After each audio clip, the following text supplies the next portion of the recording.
Kyle, good morning, sir. How are you? Hey guys, how are you? Hey, so let's get right into it. What did you think of that Magic last night at Olsen, a team that, a couple days in a row, losing some key players? Brady Montgomery's injury, obviously very, very difficult to watch happen in real time and seeing the players react to that. But then finding a way to not only win that game, but yesterday down big and finding another way to score 9 runs in that 7th inning. Yeah, I mean, to be fair, they had a lot of help.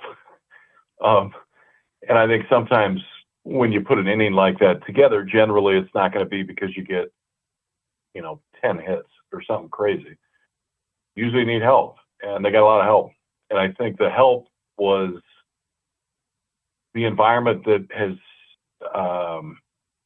over time, gotten better and better and better at that ballpark, and it's not an easy place to play. And when people are going nuts, it's interesting sometimes, I think, what goes through your mind on the mound or wherever you are. And some are built for it and they love it, and that's the environment they want to be in. And quite honestly, some aren't. And those that aren't, it can have a huge effect on. And I think it had a huge effect. And then, Ken hits the grand slam, and that changes everything. But the reality is, up to that point, like, they didn't have to swing for a lot of it. You just kind of sit and let the environment take place, and that's a good thing. You still have to not swing. But it was pretty crazy to watch unfold in real time. I know that. Kyle, Evan Aschenbeck is a guy that we know when he comes in, he's going to slam the door down. How integral has he been in your view, and what his future looks like at the next level? Next level, I'm not sure. I mean, I think he's, and this is just the reality of pro ball, like the way that the scouts look at guys that they're going to draft.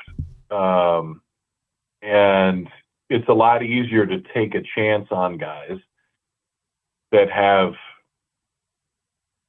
a ton of stuff.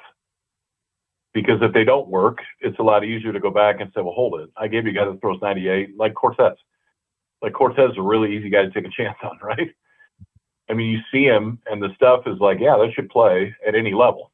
I mean, if you put Chris Cortez in a big league bullpen right now, nobody would blink. Aschenbeck's a little bit different. Where the high-end stuff isn't quite where you would look at it and say, yes, this is the guy that we're going to take a chance on, but yet the results are as good as anybody in the country.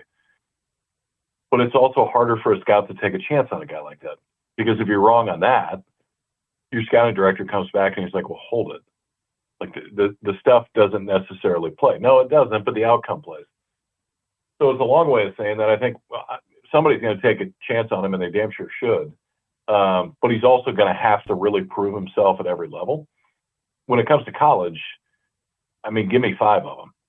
Like, give me the guy that you can hand the ball and tell everybody else in the bullpen, just take your spikes off, we're good.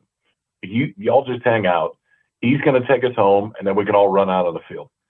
And most places don't have that guy. They've got him. And how it translates, it's going to take time to figure out how it translates, but I know it translates pretty well now. KP, we have done so much roster analysis over the course of this year and even in the build-up to the season, and I want to get your take in this new age of college baseball. Like, I think there is a delicate balance that you have to get right. Number one, you have to have talented players. You've got to get talented players through your door. But now, even more so than ever, I think there is a massive value in having some old players in the key parts of your lineup. And A&M's got it in the middle with the 4-5-6. Hayden Schott was incredible this weekend. Appel's been awesome all season. Burton's had some big swings. And then you mentioned Evan Aschenbeck. Like, when you look at college baseball right now, and if you were constructing a roster, is that kind of how you would do it? Get the most talented youngsters I can out of high school and then fill my needs with some old heads that have been through it? Yeah, especially with the portal, right? I mean, you can go get guys that have experience, not necessarily in the league. I mean, it happens, but it's a rarity, but at least have experience at the high Division I level. And I think you got a much better chance to figure out whether or not you're going to be right. Now, it makes for a lot of turnover, because most of the time when you get those guys, at most you're going to get them for 2 years, and sometimes you're going to get them for 1, but it's the best return. At the same time, and I've talked to a lot of coaches about this, like you still got to develop your own guys too. I mean, it's kind of two different recruiting characteristics. Give me the plug-in guy. Give me the one that, hey, we need this, or even if we don't need it, like he's good enough and I know he's going to help us. And then give me the guy that I think over the next 3 years is really going to help us. And what they've done a really good job of is they have both. I mean, you got Grohovac and Laviolette that are guys that they brought in, and then you go get the best guys in the country that you can get. They're the Ivy League train that they've got going on has worked out pretty well, and it looks like it's going to work out pretty well again next year. But I think A&M has done as good a job as anybody in the country at balancing those two things. Balancing the high school kids that you know are going to develop. They may help us right away. Like Grohovac's a freak. I mean, most of the time you're not going to have a freshman that steps in and does what he does. And Laviolette was the same way last year. But still have a developmental component to the program and to the team, and then be able to go out and get the guys that you can get. The mix and match that they've done is done really well.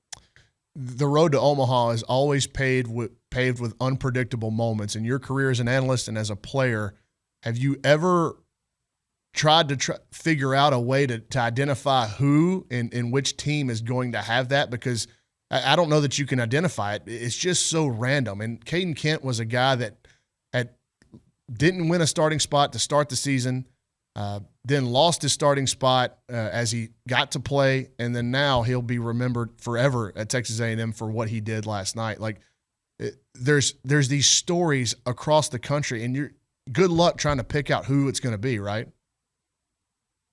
Yeah, no, I don't know that there's any way to figure out who, either what team it's going to be or what human it's going to be.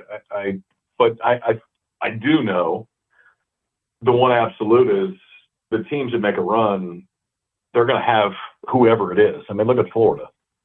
Like Ashton Wilson going into the postseason literally had 4 starts, and it was the last 4 games of the year. He went and started at Georgia. They had to win series. They win the series. He starts game 1 of the SEC tournament. They get beat. That's it. He's got 4 starts and like 26 at bats. And in the second game of the regional, he's hitting 3rd.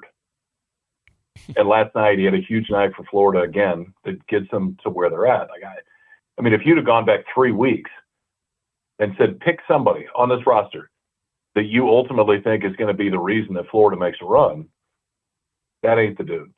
Like, he's 12th of the guys you're picking. I would assume Ken is similar to that. But you got to have them. There's hardly ever an exception to that, to where the teams that make a run have somebody that nobody talked about the whole year or got hurt or whatever it is. And for whatever reason, for a month, they play at a different level. And sometimes that keeps going. Like, sometimes they just didn't get the opportunity, or when they got it, they weren't very good, and they finally get the opportunity. But you need somebody, whoever it is, and hell, who knows? You may look up in 2 more weeks and Kent keeps doing what he's done. If you're going to win it, you're going to need somebody like that. That is Kyle Peterson here on TexAgs Radio. Kyle, thanks for making some time, buddy. We'll talk to you soon. All right, y'all. See you.